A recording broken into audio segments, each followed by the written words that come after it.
Nowadays, whenever you fall into a rabbit hole of scrolling on social media, you will inevitably come across at least one video with the title, Prank Gone Wrong.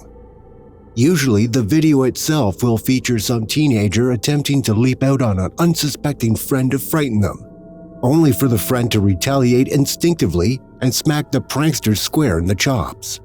Another variant is the guy who attempts to shove a friend into the swimming pool, only to overbalance and end up in the water himself. Or the funny guy who tries to put his partner's face in a cake and ends up covered in it himself. The videos are short, easy to understand, and every now and again mildly amusing. For most people. For me, it isn't that simple.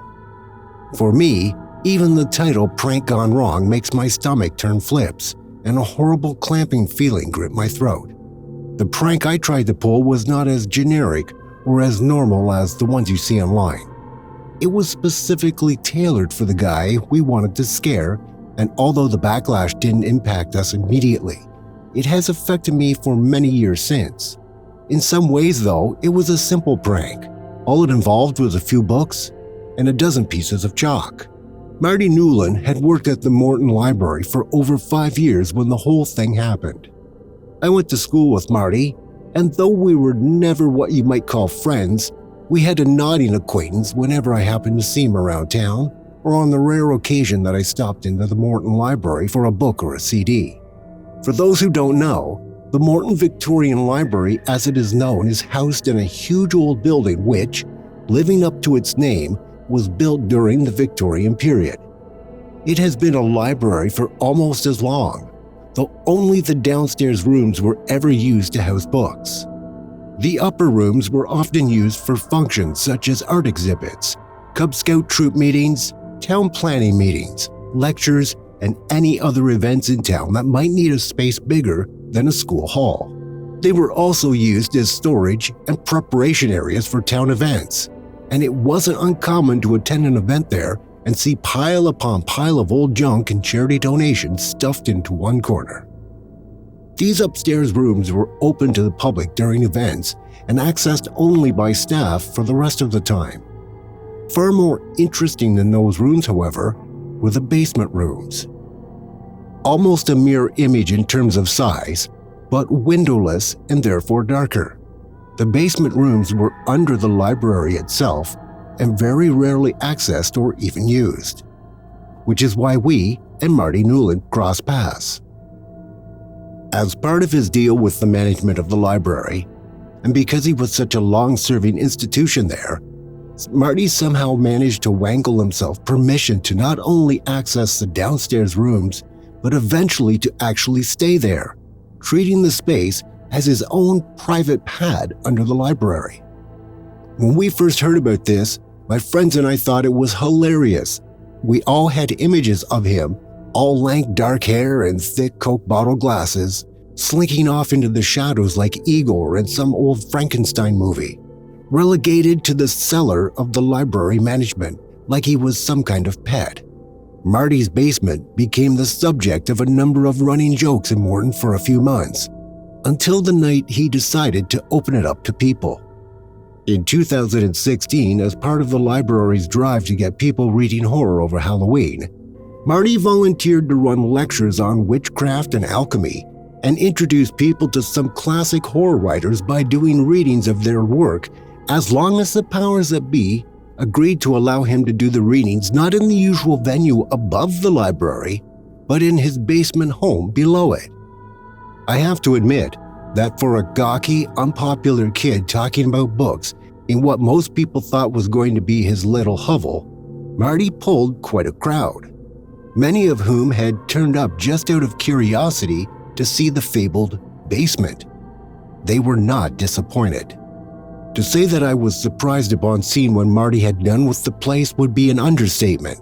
He had polished the wooden floors, put in shelving so that each wall was lined with old rare books, put in comfortable-looking second-hand sofas, set up a record player in the corner, and tucked his bed away in a secluded area behind yet another set of bookshelves.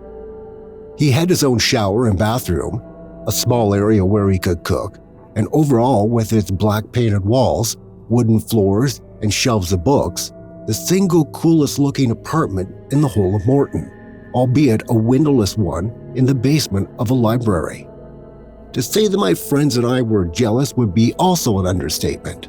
Even before we left, we were discussing how we could use a place like that for parties, how it was entirely wasted on no mates Marty, and whether there was anywhere similar in the area.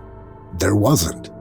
So we sat through Marty's lectures and readings, 5 of them in the space of a week, and hatched a plan to befriend him and convince him to let us throw a party there a few weeks later.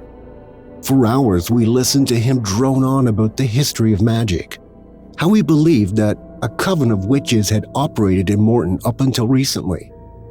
We sat through it all because we wanted to use his pad. At the end, we would talk to him as if we were interested whilst he waffled on about demons and magic rites, and how with the right combination of astrological symbols, you could pull devils up from the pit. We listened attentively before finally broaching the subject of our proposed party at his uber-cool basement flat. Marty was having none of it.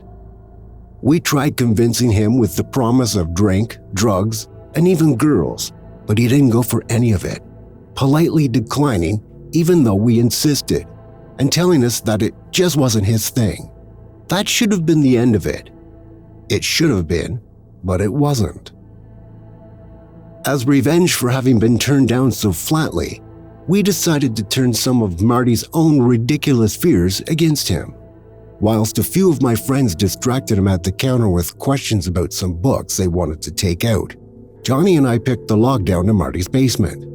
Once in, we knew we were safe, because Marty would be on shift for hours and nobody would be heading down here, so we got to work. First, we cleared the furniture to the edges of the room. Then, using one of the books on Marty's shelves and a few pages printed from the internet, we used a pack of chalk to carefully and accurately draw out all kinds of creepy diagrams and astrological symbols onto the wooden floor of Marty's basement. There were huge circles with 5 pointed stars in the center, goat's heads and zodiac signs, as well as triangles and other shapes within shapes that made me feel like I was back in geometry class. We took care to copy them accurately because we wanted Marty to really think some kind of weird magic was going on in his room, and we knew that he would recognize immediately if the stuff didn't look right. Finally, we took an old wooden chair and stuck it in the center of the room. Then, using piles of old newspapers and a few pillows from Marty's bed, we stuffed a weird old ape suit that Johnny had found in his grandparents' attic and propped it up so it looked like it was sitting there in the center of all these images like some conjured demon. It actually looked the part too. Whoever made that suit made it a long time ago because it was a horrible thing, with these big circle eyes and pointy teeth.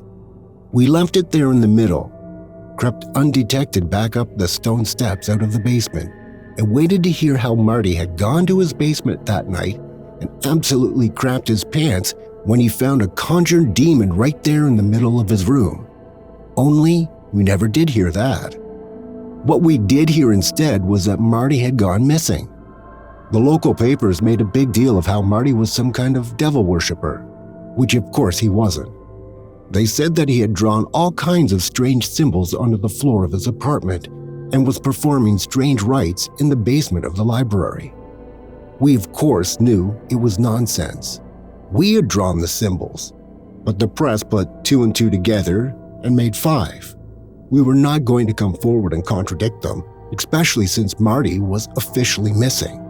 The reports also talked about how in the center of the diagrams, there was a huge scorch mark burned into the wooden floor as if someone had built a huge bonfire there, but cleared it up before anyone could see. How he managed to contain such a fire in his basement without burning the entire library down was never explained, nor was what happened to the stuffed ape suit we left propped up down there to give him fright. In their reports, the papers showed photos of the basement, with the chalk all scuffed and the big burn mark in the center. What struck me most about the photos, though, was how amongst all that scuffed chalk dust, there were dozens and dozens of bare footprints.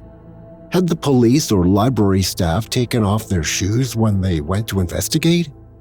Or had Marty had lots of people around and insisted they entered the room barefoot? Whatever the answer, there had been a lot of people there at some point, and they had left their mark. I don't want to speculate about what happened to Marty, where the scorch mark came from, or where he himself might have gone. I don't want to think about those symbols or the footprints that someone left behind. If there are more details, I don't want to know. As far as I'm concerned, I already know everything I need to know. It was a prank.